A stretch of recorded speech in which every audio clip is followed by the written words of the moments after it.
నా సుదీర్ఘ ప్రజా జీవితం 4 దశాబ్దాలే. నేను పోలీసే ఇంత అరాచకాన్ని అయితే చూడలేదు బాబు అని చెప్పండి. వాస్తవంగా ఈరోజు ఏదైతే ఉన్నదో ఇలా మొత్తం తెలంగాణ రాష్ట్రం, ప్రత్యేకించి ఉత్తర తెలంగాణ సాగునీటితో పాటుగా తాగునీటి కొరకు కూడా ఇబ్బందులు ఎదురు కాబోతున్నాయి. ఇలా విద్యుత్ కూడా ఏదైతుందో ఎప్పుడు వస్తుంది ఎప్పుడు పోతుంది తెలియని పరిస్థితి ఏర్పడ్డది బాబు అని చెప్పంటున్నాను. ఒకప్పుడు గతంలో ఏదైతుందో కేసీఆర్ గారి ప్రభుత్వ హయాంలో 24 గంటల విద్యుత్ వచ్చేది నిరంతరం. ఇవాళ ఉదయం 7 గంటలకు వస్తుందో 8 గంటలకు వస్తుందో తెలియదు, మళ్ళీ సాయంత్రం 8 గంటలకు పోతుందో తెలియదు. దీనికల్లా ఏదైతున్నదో ఇవాళ ప్రాజెక్టులో నీటిని ఏదైతుందో మనం వినియోగించుకోలేకపోవటమే ప్రధాన కారణం అనేది అందరికీ కళ్ళ కట్టినట్టు కనపడుతుంది. పంప్ హౌస్ నుండి నీటిని యువకు తరలిస్తే వీళ్ళ కాళేశ్వరం ప్రాజెక్ట్ ఇంపాక్ట్ ఉన్నది అని ఒక భావన ఏదైతుందో ప్రజానికంలో ఏర్పడుతుంది. కేసీఆర్ గారికి ఎక్కడ పేరు వస్తున్నటువంటి ఈర్షా ద్వేషంతో ఏదైతున్నదో వీళ్ళ కన్నెపల్లి పంప్ హౌస్ లిఫ్ట్ దాన్ని ఆపరేట్ చేయలేకపోవడంతో ఇలా మొత్తం రాష్ట్రం అంతా దుర్భిక్ష పరిస్థితులు ఎదుర్కోబోతుందని చెప్పంటున్నాను. ఇలా సాంకేతిక నిపుణులు ఎవరే కానివ్వని చెప్పంటున్నాను. నేను అందరూ కూడా ఒకటి ఏం చెప్తున్నాను చెప్పారంటే ఇలా ఇవాళ మనకు ఆ మేడిగడ్డకు సంబంధించి ఎన్డీఎస్ఏ కూడా అదే చెప్పింది. మేడిగడ్డకు సంబంధించి ఏదైతున్నదో మరమ్మతులు చేపట్టకుండా నీటి నిల్వ చేయడానికి అవకాశం లేదు, మరమ్మతులు చేపట్టిన తర్వాత నీటిని నిల్వ చేయమని చెప్పింది. మొత్తం ఎన్డీఎస్ఏ రిపోర్ట్లో ఎక్కడ కూడా ఏదైతుందో వితౌట్ టచింగ్ మేడిగడ్డ బ్యారేజ్ ఏదైతుందో కన్నెపల్లి పంప్ హౌస్ నుండి నీటిని తరలించొద్దు, ఎత్తిపోయొద్దని ఎక్కడ పేర్కొనలేదు. వీళ్ళ Kannepalli pump house 93.5 meter level 93.5 meter level ప్రవాహం ఉన్నట్టయితే నీటిని ఎగువకు తరలించేటువంటి అవకాశం ఉన్నది. వీళ్ళ అన్నారం సుందిల బ్యారేజెస్కు సంబంధించి 2024లోనే ఏదైతున్నదో ఆ గ్రౌటింగ్ చేసి మరమ్మతులు చేపట్టింది. ఇవాళ ఏదైతుందో ఇదే కన్నెపల్లి పంప్ ఉన్నటి వరకు లక్షలాది క్యూసెక్ల నీరు కిందికి వృధా పోయినాయి. ఇవాళ ప్రవాహం కొద్ది తగ్గింది.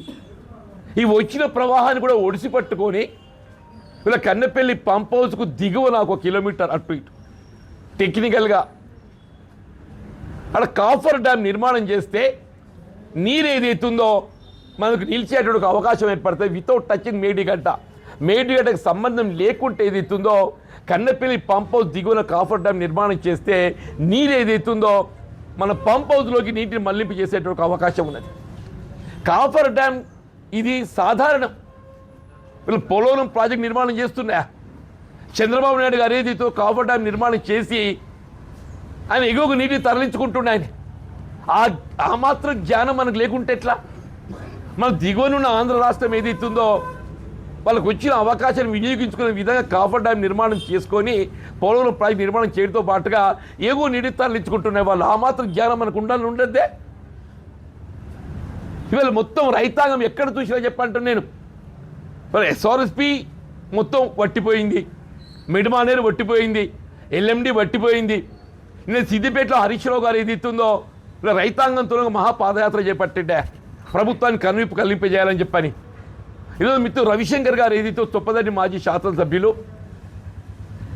ఇవాళ మల్యాల కొడిమేల మండలం చెందిన ఒక రైతాంగం అఖిలపక్షం ఏదైతున్నదో వీళ్ళ వరద నీరు కాలువ ఏదైతే మొత్తం తడి ఆరిపోయింది. వీళ్ళ నీటిని ఎగువకు తరలిస్తే వరద కాలువకు నీటిని లిఫ్ట్ చేస్తే వీళ్ళ మల్యాల కొడిమేల గంగాధర వీళ్ళ రామడు మండలాలలో ఏదైతుందో కొంత నీటి ఊటలు పెరిగి వస్తాయి, భూగర్భ జలాలు పెరిగి వచ్చే అవకాశం ఉంది. దానికి అఖిలపక్షం వాళ్ళు ధర్నా చేస్తే సరే పోలీస్ ఏదైతుందో వీళ్ళ ప్రజాప్రతినిధులను మీరు అడ్డుకున్నారు. వీళ్ళ అఖిలపక్షం మీరు వాళ్ళ యొక్క ధర్నా కార్యక్రమాన్ని ఏదైతుందో మీరు బలవంతాన్ని ఏదైతుందో వాళ్ళు లాక్కెళ్ళిండ్రు. ఇప్పుడు కనీసం వాళ్ళ సంఘీభావం తెలిపేటువంటి యొక్క హక్కు మాకు లేదానే? ఇలా రవిశంకర్ ఒక రైతు బిడ్డ, నేను ఒక రైతు బిడ్డనే అని చెప్పంటున్నా. నేను ఒక రైతు బిడ్డను, నా కొడిమేల్లో సాగున్నది, కొడిమేల్లో నాకు సాగున్నది, జగిత్యాలలో నాకు సాగున్నది. వరదకాల్లో నీటిని ఏదైతుందో తరలిస్తే ఏదైతుందో ఇవాళ ఆనాడు వైఎస్ రాజశేఖర రెడ్డి గారు వరద కాలువ ఏదైతుందో గ్రావిటీ కాలువ తవ్విండా. కేసీఆర్ గారు ఏదైతుందో ఆ గ్రావిటీ కాలువను ఇవాళ ఎగువకు ఎత్తిపోసే విధంగా రివర్స్ పంపింగ్ ద్వారా ఎస్ఆర్పి తరలింపు చేసే విధంగా దాన్ని తీర్చిదిద్దిండు. మొత్తం వరద కాలువ అంతా నింపితే ఏదైతుందో మీకు చొప్పదంటికి వెళ్ళి ఏదైతుందో రామడిగే కానీ, అటు కరీంనగర్ సంబంధించిన కొత్తపల్లి కానీ, గంగాధర కానీ, మల్యాలు కానీ, కొడిమేలు కానీ, ఎగువన మేడిపల్లి మండలం కానీ, మెట్టుపల్లి కానీ, ఇవన్నీ ఏదైతుందో మాకు భూగర్భ జల మట్టం పెరిగేసేట అవకాశం ఉన్నది. అది చేయండి అని చెప్పానంటే అది చేయకుండా ఇవాళ ఇవాళ ఇవాళ మాట్లాడే హక్కు లేదా? ఫ్రీడమ్ ఆఫ్ స్పీచ్ ఉందా లేదా? Freedom of speech. రవిశంకర్ గారు ఎక్కడికి వచ్చి ఏదైతుందో మేము సంఘీభావం తెలిపేది అవుతుందో మేము ఇవాళ కన్నపల్లి పంప్ హౌస్ నీటి ఎత్తిపోల్సినటువంటి ఆవశ్యకత టెక్నికల్ ఫీజిబిలిటీ ఎక్స్ప్లెయిన్ చేస్తా అని చెప్పి ఆయన కోరితే ఆయన కొండగట్టు నిర్బంధించి గంగాధర తరలించకపోతున్నారని చెప్పంటున్నాను. నేను జగిత్యాలకి వెళ్ళి మీరు అందరు గమనించిందని చెప్పంటున్నాను. నన్ను ఎందుకు అడ్డుకున్నా నాకే తెలియదు, నాకే తెలియదు అని చెప్పంటూ నేను ఆ రైతాంగాన్ని సంఘీభావం తెలపడం ఒక రైతు బిడ్డగా నా బాధ్యత భావించి నేను సంఘీభావం తెలుపుతా అని చెప్పని పోతున్నాయా మల్యాలు. రవిశంకర్ గారికి సంఘీభావం తెలిపి నేను వారి తోడు నిలవడం నా బాధ్యతగా భావించి నేను పోతున్నాయి అంటున్నా. నా నడి రోడ్డు మీద అడ్డుకొని ఆ రోడ్డు మీదకి వెళ్ళి బరబర ఈడ్చుకుపోతుంటే మీరందరూ గమనించి యువర్ ఆల్ ఐ విట్నెసెస్. 4 దశాబ్దాలలో ఏదైతుందో ఇంత అంటే అరాచకం నేను గమనించేది బాబాయ్, ఇంత అరాచకం నేను గమనించే పోలీస్ అంత అత్యుత్సాహం ఎందుకో ఏంటో నాకు తెలుస్తలేదు చెప్పంటున్నా. వాళ్ళకి మెడల్స్ వస్తాయి ఏమొస్తాయో నాకు తెలుస్తలేదు చెప్పంటున్నా. ఈ వ్యవస్థ ఏదైతుందో ఇది ఎక్కువ కాలం నిలవదు. మరి రేవంత్ రెడ్డి అని హిట్లర్ అని చెప్పుకుంటే మరి పోలీసు కూడా మరి ఇదే హిట్లర్ సాంప్రదాయాన్ని వీళ్ళు అలవర్చుకొని ఏదైతుందో ప్రజల మీద జులుం చేద్దామని చెప్పి అనుకుంటూ నాకు తోయటం లేదని చెప్పి అంటున్నాయి. దయచేసి ఇప్పటికైనా ఏదైతే ప్రభుత్వం కళ్ళు తెరవాలి. రేవంత్ రెడ్డి గారు ఏదైతుందో ఇప్పటికైనా కళ్ళు తెరవాలి, బేషజాలకు పోవద్దని చెప్పి అంటున్నాడు. ఇవాళ ఏదైతుందో వీళ్ళ 6 తడి పంటలు వెయ్యాలి నాయన. అది ఎప్పుడు చెప్పాలి, నాకు అప్పుడు చెప్పాలి. పునాస ఇతరం దినం ఏదైతుందో ఎత్తిపోయింది. ఇలా మొత్తం ఏదైతే పత్తి చెట్లు అన్నీ ఏదైతుందో మొలకలన్నీ వాడిపోతున్నాయి చెప్పండి. మక్క చెట్లు అన్నీ వాడిపోతున్నాయని చెప్పండి. విత్తనం లేదు అని చెప్పి అంటున్నా. ఇదే రేవంత్ రెడ్డి గారు ఏదైతుందో మీరు సన్నట్లు పోసుకోవాలని చెప్పంటే రేవంత్ రెడ్డి మాటలకి ఏదైతుందో సన్నట్లు పోసుకుంటే అది దీర్ఘకాల పంట. నారు ఎదిగొచ్చింది, నాటేసుకుందామంటే ఏదైతుందో దుక్కుతుందామంటే నీళ్ళు లేవు, కరెంట్ లేదు. దుందామంటే నీళ్ళు లేవు, కరెంట్ లేదని చెప్పంటాను నేను. మీరు నిజంగానే ఏదైతుందో రాష్ట్రం రైతాంగం ఇవాళ ఈ రైతాంగాన్ని ఆదుకోవాలని చెప్పని ఈ యొక్క చిత్తశుద్ధి సంకల్పం ఉన్నట్టయితే రైతుకు ఏ విధంగా తోడు నిలవాలి, ఇలా ముందు రేపు కంటింజెంట్ ప్లాన్ వర్కౌట్ చేయాలని అంటూ నేను. డ్రింకింగ్ వాటర్ అసలు మీరు ఊహించే రీతిలో త్రాగునీటి సమస్య ఉత్పన్నం కాబోతుందని చెప్పి అంటారు. హైదరాబాద్ నగరం ఇప్పటికీ ఏదైతుందో నగరం వదిలిపెట్టిపోయే పరిస్థితి ఏర్పడని చెప్పి అంటున్నా. విద్యుత్ హైడ్రో జనరేషన్ జీరో అయిపోయింది. థర్మల్ విద్యుత్ ఏదైతుందో మనకు అందుబాటులోకి వచ్చే అవకాశం లేదు. సోలార్ ఒక దినం మాత్రమే ఏదైతుందో మీకు ఉత్పత్తి చేసే అవకాశం ఉంది, రాత్రుల్లో అవకాశం లేదు. ఇలా పవర్ జనరేషన్ లేదు. త్రాగునీటి ఎద్దడి ఇవాళ ఏదైతే తీవ్రంగా కాబోతున్నది. సాగునీటికి ఏదైతుందో మరి ఇబ్బందులు ఎదుర్కోబోతున్నాయి. ఇప్పటికైనా ఏదైతే కళ్ళు తెరువు అని చెప్పడం బేషజాల పోకు. కేసీఆర్ గారి పట్ల ఈర్ష్య ద్వేషం ఉంటే ఏదైతుందో అది ఎన్నికలు చూసుకుందాం నాయన. రేపు ఎవడు అధికారానికి వస్తాడో ఎవడు రాజ్యానికి వస్తాడో ఎన్నికలు చూసుకుందాం. ఇప్పుడైతే ఏదైతుందో రైతాంగానికి కావాల్సినటువంటి ఒక నీరు లభ్యతకు ఏదైతుందో కన్నెపల్లి పంప్ హౌస్ ఈ నెగటివ్ ధోరణి వదిలిపెట్టు, ఒక పాజిటివ్ దృక్పథంతో ఏదైతుందో రాష్ట్ర రైతాంగాన్ని ప్రజానికి ఏ విధంగా ఆదుకుంటూ అది ఆలోచన చెయ్యని చెప్పండి.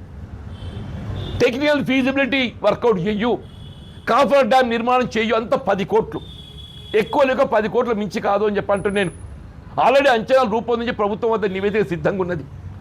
నీ ఫుట్బాల్ మ్యాచ్కి ఏదైతుందో నీ సరదా తీసుకోవడానికి వరకు ఏదైతుందో నువ్వు 100 కోట్లు ఖర్చు పెడతావే. నీ ఫుట్బాల్ మ్యాచ్ నీ సరదా తీర్చుకోవడానికి కొరకు ఏదైతుందో ఆ మెస్సీతో ఫుట్బాల్ ఆడతా రాహుల్ గాంధీ మెప్పు పొందుతా అని చెప్పని 100 కోట్లు ఖర్చు పెట్టినవే. రాష్ట్ర రైతాంగానికి ఏదైతే ప్రజానీకానికి దాహార్తి సాగునీరు విద్యుత్ ఉత్పాదనకి ఏదైతుందో 10 కోట్లు వెచ్చించలేవే, 10 కోట్లు వెచ్చించలేవని చెప్పంటే నేను వీళ్ళ పోలీస్ జులుంతోనే ఏదైతుందో మమ్మల్ని అణగదొక్కాలి అణిచివేయాలని చెప్పి చూస్తే ఇది సాధ్యమయ్యేది కాదు. ఇలా ప్రజాస్వామ్యంలో ఏదైతుందో ఇలా మాకు మాట్లాడే హక్కు ఉన్నది. తప్పకుండా ఏదైతుందో ప్రజాభిప్రాయం రైతాంగం యొక్క సమస్యలను ఎలుగెత్తి చాటడానికి బీఆర్ఎస్ పార్టీ ఎప్పుడు సిద్ధంగా ఉంటుందని చెప్పంటాడు.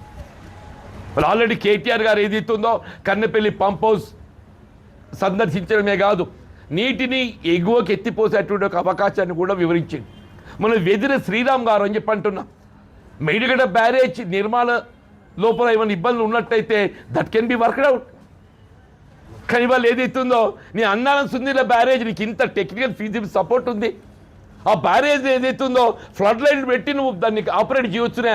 ఈడొక 4 టీఎంసీ అక్కడ 4 టీఎంసీ నిలబెడితే 4 8 టీఎంసీలు అవుతుందా? 8 టీఎంసీ ఏకంగా నీకు కిందికి పోయినా కానీ 1,00,000 క్యూసెక్ కాదు. భద్రాచలం ఏదైతుందో 29 లక్షల క్యూసెక్ పైన భద్రాచలం ఏదైతుందో ఏ విధమైనట్టుగా దానికి ఆటంకం ఏర్పడలేదు. దయచేసి ఏదైతుందో ఇవాళ జరిగిన సంఘటన వీళ్ళ పోలీస్ అరాచకం చూస్తుంటే నా సుదీర్ఘ ప్రజా జీవితంలో కూడా నాకు ఇటువంటి ఒక నేను సంఘటన నేను ఊహించలేదు, గమనించలేదు చెప్పంటున్నా. ఏదైనా వీళ్ళ పోలీస్ అతి ఉత్సాహం అరాచకాన్ని మేము తీవ్రంగా ఖండిస్తున్నాం. ఇప్పటికైనా మాకు ఎన్ని కష్టాలు పెట్టా పర్వాలేదు, మేము భరించడానికి సిద్ధంగా ఉన్నాం. మాకు ఎన్ని ఇబ్బందులు ఎదురైనా మేము భరించడానికి సిద్ధంగా ఉన్నాం. మేము ఒకటే ఇలా నీటిని కన్నపల్లి పంప్ హౌస్ ఏ విధంగా ఎత్తిపోయాలి దాని గురించి మీరు వర్కౌట్ చేయండి. ఆ నీటి ఎత్తిపోసి ఏదైతుందో రాష్ట్ర ప్రజానీకానికి రైతాంగానికి సాగునీటి యొక్క అట్లాగే త్రాగునీరే కానీ విద్యుత్ ఉత్పాదనకు సంబంధించే కానీ ఈ సమస్యలకు వెళ్ళి మీరు అధిగమించేటువంటి ఒక చర్యలు చేపట్టండి. అదర్వైజ్ రేపు పరిస్థితి ఏ విధంగా ఉంటుందో మేము ఊహించలేమని చెప్పండి. Thank you.